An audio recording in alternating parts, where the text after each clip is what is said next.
দুঃখিত।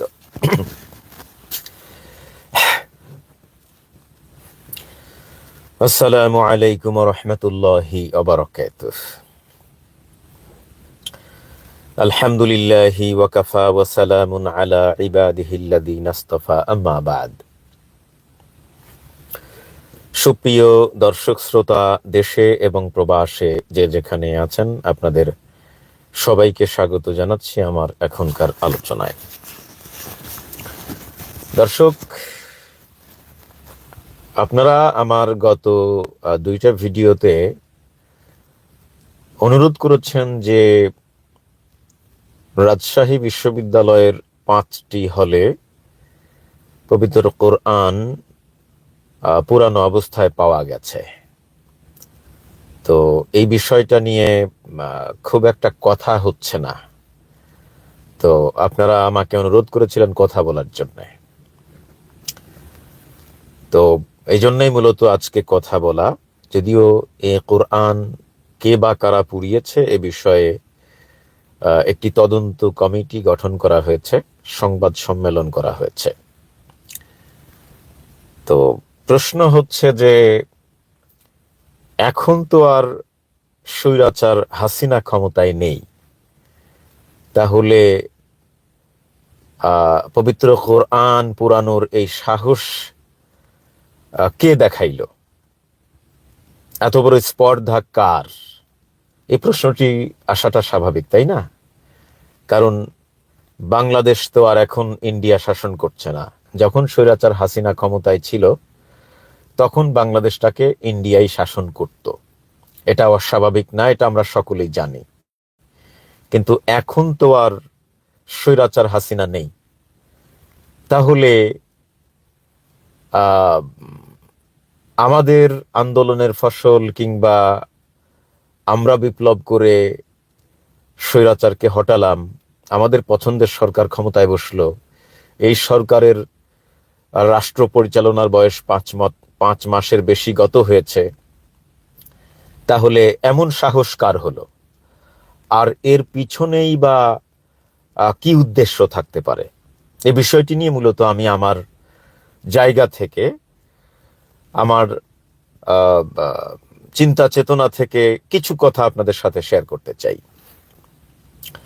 সেটি হচ্ছে, আপনারা খেয়াল করছেন যে প্রথমত জুলাই আগস্টের বিপ্লবের পরে যখন অন্তর্বর্তীকালীন সরকার ক্ষমতা গ্রহণ করলো, তখন থেকে আমাদের এই বিপ্লবকে নস্যাৎ করার জন্য, এই সরকারকে বেকায়দায় ফেলার জন্য, আপনারা জানেন যে পতিত স্বৈরাচার হাসিনা এবং তার দোসররা বিভিন্ন পরিচয়, বিভিন্ন নামে প্রতি বিপ্লব করার চেষ্টা করেছে অসংখ্যবার, কিন্তু তারা একবারও সফল হতে পারেনি।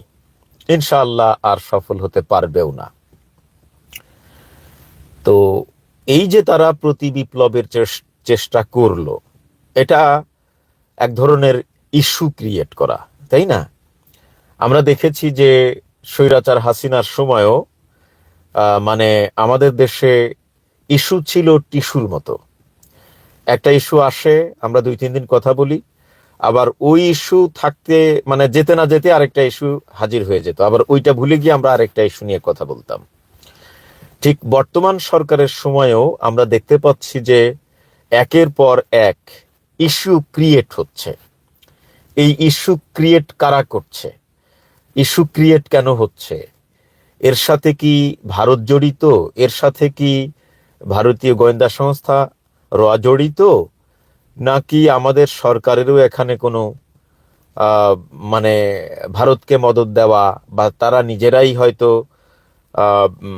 সমালোচনা এড়াতে বা কোনো ষড়যন্ত্রের জালে তারাও ফেসে যাচ্ছেন, এই জন্য তারাও ইস্যু ক্রিয়েট করছেন? এরকম কিছু হতে পারে কিনা, এই প্রশ্নও কিন্তু সামনে আসতে পারে। এখানে দুইটা বিষয় হতে পারে। এক হচ্ছে যে, দেখুন, আমি তো ছোট মানুষ, আমার কথা খুব একটা গুরুত্ব পায় না কোথাও, এটা সত্য, দিবালোকের মতো সত্য। হয়তো কিছু মানুষ আমাকে হয়তো আপনারা গুরুত্ব দিলেও দিতে পারেন, বাট মোটা দাগে জাতীয় পর্যায়ে আমার মতো মানুষের কথার কোনো গুরুত্ব নেই, আসলে আমাকে কেউ গনেও না। বাট আমার জায়গা থেকে একজন বাংলাদেশের সাধারণ নাগরিক হিসাবে আমার যে গণতান্ত্রিক রাইট, আমার যে সাংবিধানিক রাইট, সেটা আমি প্রয়োগ করে যাচ্ছি। কে গুনলো কে গুনলো না এটা দেখার সময় আমার নেই। তো যে কথাটা বলতে চাচ্ছিলাম সেটা হচ্ছে যে জুলাই আগস্টের বিপ্লবের পরে আমি বোধহয় 2-3টা লাইভে বলেছিলাম যে এই সরকারের উচিত বাংলাদেশে ভারতীয় গোয়েন্দা সংস্থা রয়ের কার্যক্রম বন্ধ করে দেওয়া উচিত। দুঃখজনক হলেও সত্য যে এই গোয়েন্দা সংস্থা গত প্রায় 1.5 যুগ ধরে আমাদের দেশে এমন কোনো হীন অপকর্ম নাই যে অপকর্মের ব্যাপারে তাদের বিরুদ্ধে অভিযোগ নাই। যদিও বিষয়গুলি নিয়ে খুব একটা তদন্তও হয় নাই এবং তাদেরকে বিচারের মুখোমুখিও করা হয় নাই। তো সব মিলিয়ে যারা আইনের ধোয়া তুলে বা আইনের দোহাই দিয়ে অনেককেই অনেক কথা বলে, তারা হয়তো বলবেন যে নায়েব ভাই, এটা তো শুধুই অভিযোগ যে গুমের সাথে জড়িত, এই যে জঙ্গি নাটকের সাথে জড়িত, ক্রস ফায়ারের সাথে জড়িত, অপহরণের সাথে জড়িত, এরপরে স্বৈরাচার হাসিনাকে তাবেদার সরকারে পরিণত করার ক্ষেত্রেও জড়িত। এগুলো শুধুই অভিযোগ, কিন্তু এই ব্যাপারে কোনো মানে সঠিক তথ্য তদন্তের মাধ্যমে এখনো প্রমাণিত না। তো তাহলে শুধু অভিযোগের ভিত্তিতে একটি দেশের গোয়েন্দা সংস্থা রয়ের কার্যক্রম বন্ধ করতে হবে কেন? এই প্রশ্ন আসতে পারে। আমার প্রশ্ন হলো যে আমাদের দেশে অন্য আরেকটি দেশের গোয়েন্দা সংস্থা কাজ করবে কেন? তাদেরকে কাজ করতে দিতে হবে কেন? এটা কি সংবিধানের কোনো বাধ্যবাধকতা? এটা কি আইনের কোনো বাধ্যবাধকতা? না। তাহলে তারা আমাদের দেশে কাজ করবে কেন? তারা আমাদের কি উপকার করছে? হয়তো কোনো তদন্ত নাই, কোনো প্রুফ নাই, সবই ঠিক আছে, কিন্তু তারা যে আমাদের উপকার করেছে এমন কোনো প্রুফ আছে কি? নাই। তো তাহলে তারা আমাদের দেশে কাজ করবে কেন? আমাদের গোয়েন্দা সংস্থা কি তাদের দেশে কাজ করে? তাদের দেশে কাজ করতে দেওয়া হয় না। তাহলে তাদের গোয়েন্দা সংস্থা আমাদের দেশে কাজ করবে কেন? এটা একটা প্রশ্ন আমরা করতে পারি না? পারি, কিন্তু সরকার তো কারোর কথা শুনছে না। তো যাই হোক,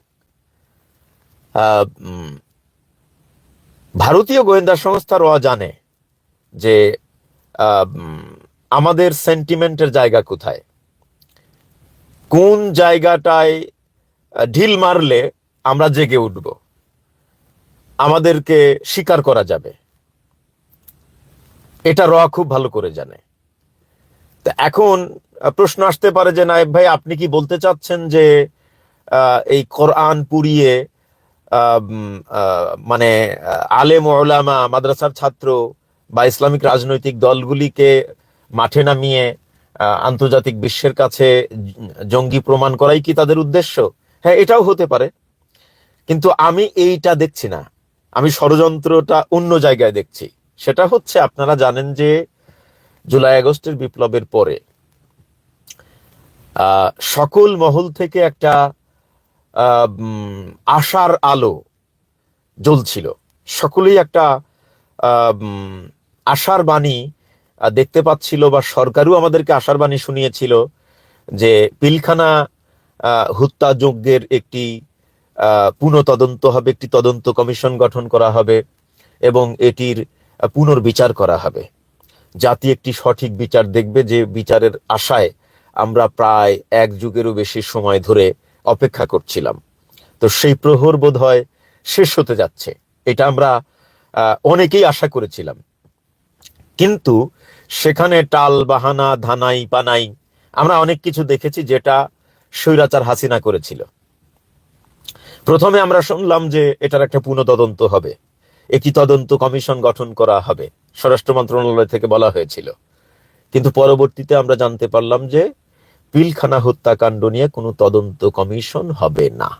এরপর আমরা যখন অনলাইন অ্যাক্টিভিস্টরা সরব হলাম এবং আমরা কথা বলা শুরু করলাম, প্রতিবাদ জানাতে শুরু করলাম, সরকারের উপর চাপ সৃষ্টি করা শুরু করলাম, তখন মানে সরকার বাধ্য হলো যে একটা তদন্ত কমিটি গঠন করতে। তো পরবর্তীতে আমরা তদন্ত কমিটিতে নারাজ হলাম যে আমরা তদন্ত কমিটি চাই না, আমরা তদন্ত কমিশন চাই। তো পরবর্তীতে তারা তদন্ত কমিশন গঠন করতেই বাধ্য হলো। কিন্তু তদন্ত কমিশন গঠন হলেও আপনারা জানেন যে গত সম্ভবত 10 তারিখে না 9 তারিখে একটা শুনানি ছিল। সেই শুনানিতে আমরা আশা করেছিলাম যে যে সমস্ত বিডিআর জওয়ানরা এখনো জেলখানায় আছেন তাদেরকে ছেড়ে দেওয়া হবে। ছেড়ে দেওয়ার পরে নতুন করে তদন্ত হবে। সেই তদন্তে যারা জেলখানায় ছিল তাদের মধ্যে যদি কেউ দোষী সাব্যস্ত হয় তাহলে তারা আবার জেলখানায় যাবে, আর যারা দোষী সাব্যস্ত হবে না তারা বেকসুর খালাস পাবে, এটা আমরা আশা করেছিলাম। কিন্তু একজন কেউ ছাড়া হয়নি। আবার শুনানির ডেট পিছানো হয়েছে। আমরা শুনছি যে 19 তারিখে আর একটা ডেট দেওয়া হয়েছে। তো সব মিলিয়ে এই যে একটা টালবাহানা, এই যে একটা ধানাই পানাই পিলখানা হত্যাকাণ্ড নিয়ে আসিফ নজরুল গংরা করতেছে উইথ স্বরাষ্ট্র মন্ত্রণালয়, আমার কাছে মনে হয় যে এই যে টালবাহানা, এই যে ধানাই পানাই, এখানে জড়িত আছে বলে আমার কাছে মনে হচ্ছে। অর্থাৎ আমাদের অন্তর্বর্তীকালীন সরকারেও ঢুকে গেছে বলে আমি সন্দেহ করছি। এবং এই পিলখানা হত্যাকাণ্ড থেকে যাতে আমাদের মতো অনলাইন অ্যাক্টিভিস্ট যারা আমরা কথাবার্তা বলছি পিলখানা হত্যাকাণ্ড নিয়ে, যাতে আমরা এইটা বাদ দিয়ে ওই কোরআন পুরাণ নিয়ে ব্যস্ত হয়ে যাই। আপনারা দেখেছেন যে সীমান্তে বিজিবির সাথে আমাদের একটা বাকবিতণ্ডা হয়েছে, সেখানে আমরা আঙ্গুল তুলে কথা বলেছি, আমরা আমাদের বিজিবি জওয়ানদেরকে প্রশংসা জানিয়েছি। আমি সেখানে আমার একটা সন্দেহ হচ্ছিল, দেখি যে কেউ কথা বলছে না, কিন্তু কালকে না পরশুদিন দেখলাম ইলিয়াস ভাই একটা টক শোতে বলেই ফেললেন, যিনি নায়ক হওয়ার চেষ্টা করছেন আসলে বিজিবির প্রধান সম্ভবত, ইলিয়াস ভাই বললেন যে না, এটা একটা নাটক, এটাও একটা নাটক, মানে রয়ের নাটক বা আপনার বিএসএফ এর নাটক বা ভারতীয় গোয়েন্দা সংস্থা রয়ের একটা নাটক, উনি বলে ফেললেন। তো যেহেতু আমার সন্দেহ তার এই লাইভের কথাবার্তার সাথে মিলে গেছে, সুতরাং এখন বলাই যায় যে এই পিলখানা হত্যাকাণ্ড থেকে জনগণের দৃষ্টিকে অন্যদিকে ফিরিয়ে নেওয়াই হয়তো উদ্দেশ্য হতে পারে। এই বিডিআর জওয়ানদের সাথে বিএসএফ এর জওয়ানদের কথা কাটাকাটি বাকবিতণ্ডা হতে পারে, এটা অস্বাভাবিক না, আমি উড়িয়ে দিতেই চাচ্ছি না। কারণ এই বিডিআর হত্যাকাণ্ড নিয়ে যেহেতু ধানাই পানাই চলতেছে, টালবাহানা চলতেছে, সুতরাং যদি বিডিআর এর সাথে বিএসএফ এর এই বাকবিতণ্ডা, এটা কিন্তু একটা বড় ইস্যু, তাই না? এতদিন আমরা দেখেছি যে বিএসএফ ক্রমাগত মানে কন্টিনিউ একদিন দুই দিন বাদে আমাদের সীমান্তে লোকজনকে গুলি করে মারে, আর আমাদের নতজানু বিজিবি বিএসএফ এর প্রতিনিধিদের সাথে পতাকা বৈঠক করে দায়িত্ব শেষ করে দেয়। কিন্তু এখানে দেখা যাচ্ছে যে না, মানে আমাদের বিজিবি জওয়ানরা আঙ্গুল তুলে বিএসএফ এর জওয়ানদের সাথে ঝগড়ায় লিপ্ত হয়ে গেছে, তাদের পাওয়ার দেখানোর চেষ্টা করতেছে, বোঝানোর চেষ্টা করতেছে যে এটা হাসিনার বাংলাদেশ না। এখন সেই দিন আর নাই যে তোমরা যা ইচ্ছা তা করবে, না, এই সুযোগ এখন আর দেওয়া যাবে না। আমরাও একটু উৎফুল্ল মেজাজে, ও আমাদের বিজিবি জওয়ানদের অনেক সাহস, হ্যাঁ এটাই তো আমরা চাই, আমরা আনন্দে আত্মহারা, হ্যাঁ আমরা মানে পোস্টের পর পোস্ট দিচ্ছি, আমরা আমাদের ফেসবুক ভরে গেছে। তার মানে পিলখানা হত্যাকাণ্ড নিয়ে যাতে আমরা আর কেউ কথা না বলি, আমরা ওটা নিয়ে মেতে থাকি, মাঝখানে দানাই পানাই করে কালক্ষেপণ যাতে করা যায়। তো ঠিক আমার কাছে এই কোরআন পুরাণটাও অনুরূপ মনে হয়েছে, কোরআন পুরাণটাও অনুরূপ মনে হয়েছে। আমি ইলিয়াস ভাইয়ের সাথে একমত যে পিলখানা হত্যাকাণ্ডের যদি সঠিক বিচার হয় তাহলে সকল থলের বিড়াল বের হয়ে আসবে। আমি জানি না এই ধানাই পানাইয়ের কারণটা কি, কারণ আমাদের স্বরাষ্ট্র উপদেষ্টা একজন সাবেক জেনারেল, সাবেক আর্মি কর্মকর্তা, আর আপনারা জানেন যে এই পিলখানা হত্যাকাণ্ডের সাথে আপনার সেনাবাহিনীর অনেক কর্মকর্তা ফেসে যেতে পারে, বিডিআর এর অনেক কর্মকর্তা ফেসে যেতে পারে। তো আমি জানি না উনার দুর্বলতা কোথায়। উনি আগে তদন্ত কমিটির প্রধান ছিলেন, উনি সঠিকভাবে তদন্ত হয়তো পেশ করেছিলেন, কিন্তু সেই তদন্তটা সঠিকভাবে উপস্থাপিত হয়নি। এখন ওই জায়গায় উনার কোনো দুর্বলতা আছে কিনা আমি জানি না। তাহলে তা না হলে উনি টালবাহানা করবেন কেন? উনিও ফেঁসে যেতে পারেন, এমন সন্দেহ থেকেই কি তিনি টালবাহানা করতেছেন? আমার জানা নেই। কারণ এই পিলখানা হত্যাকাণ্ডটা এতটা গুরুত্বপূর্ণ একটি ঘটনা, যেখানে ভারত তো সরাসরি জড়িত, এবং তৎকালীন স্বৈরাচার হাসিনা সরকারের বড় বড় বোয়ালরা জড়িত, এবং সেনাবাহিনী, ডিজিএফআই, এনএসআই এর অনেক বড় বড় কর্মকর্তার মানে কুকীর্তি বেরিয়ে আসবে। এই একটা ঘটনার যদি সঠিক বিচার হয়, এই একটা ঘটনার যদি সঠিক তদন্ত হয়, মানে কি বলবো, বাংলাদেশের অনেক কিছু পরিষ্কার হয়ে যাবে, বাংলাদেশের জনগণের কাছে অনেক কিছু পরিষ্কার হয়ে যাবে। এই জন্যে এই বিচারটাকে নিয়ে খুব টালবাহানা করা হচ্ছে। কিন্তু এমন বাংলাদেশ তো আমরা চাইনি। এমন বাংলাদেশ কি আমরা চেয়েছিলাম? না, এমন বাংলাদেশ আমরা চাইনি। সুতরাং আপনারা কেউ না বুঝে আবেগী হয়ে লেখালেখি খুব একটা বেশি করবেন না। দরকার আছে 2-1 লাইন লেখেন, কিন্তু ক্রমাগত আসল ঘটনা, আসল ইস্যু বাদ দিয়ে এই নকল ইস্যুর পিছনে দৌড়াবেন না। এই নকল ইস্যুর পিছনে আপনারা কেউ দৌড়াবেন না। এক পিলখানা হত্যাকাণ্ডের বিচার যদি আমরা করতে পারি, এক পিলখানা হত্যাকাণ্ডের যদি সঠিক তদন্ত আমরা করতে পারি, তাহলে মানে বাংলাদেশের মূল কালপ্রিট যারা যারা এতদিন আমাদেরকে মানে খোলা জেলখানায় বন্দি রেখেছিল, তাদের প্রত্যেকের গোমর ফাঁস হয়ে যাবে। সে আওয়ামী লীগের নেতা হোক, সে বিএনপির নেতা হোক, সে সেনাবাহিনীর কর্মকর্তা হোক, সে ডিজিএফআই এর কর্মকর্তা হোক, এনএসআই এর কর্মকর্তা হোক, বিজিবির কর্মকর্তা হোক, অথবা বুদ্ধিজীবী হোক, যেই হোক, সব থলের বেড়াল বেরিয়ে আসবে।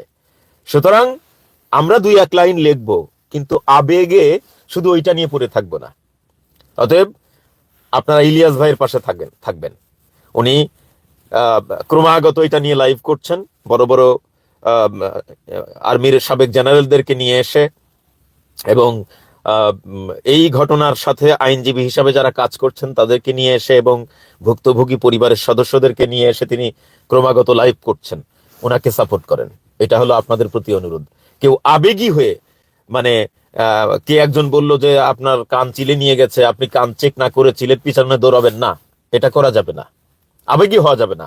আমরা অবশ্যই আমাদের সংবিধান, পবিত্র কোরআনকে সবচেয়ে বেশি শ্রদ্ধা করি, সবচেয়ে বেশি সম্মান করি, কিন্তু এর প্রতিকার যেন আমরা কোনো ভুল পন্থায় না করি, সেটার প্রতি আপনাদের অনুরোধ থাকলো। এটাই মূলত বলা ছিল আমার উদ্দেশ্য। মহান আল্লাহ সুবহানাহু ওয়া তাআলা আমাদের দেশটাকে বহিঃশত্রুর সকল ধরনের ষড়যন্ত্র থেকে রক্ষা করুন। আমিন। ওয়াসসালামু আলাইকুম ওয়া রাহমাতুল্লাহি ওয়া বারাকাতুহু।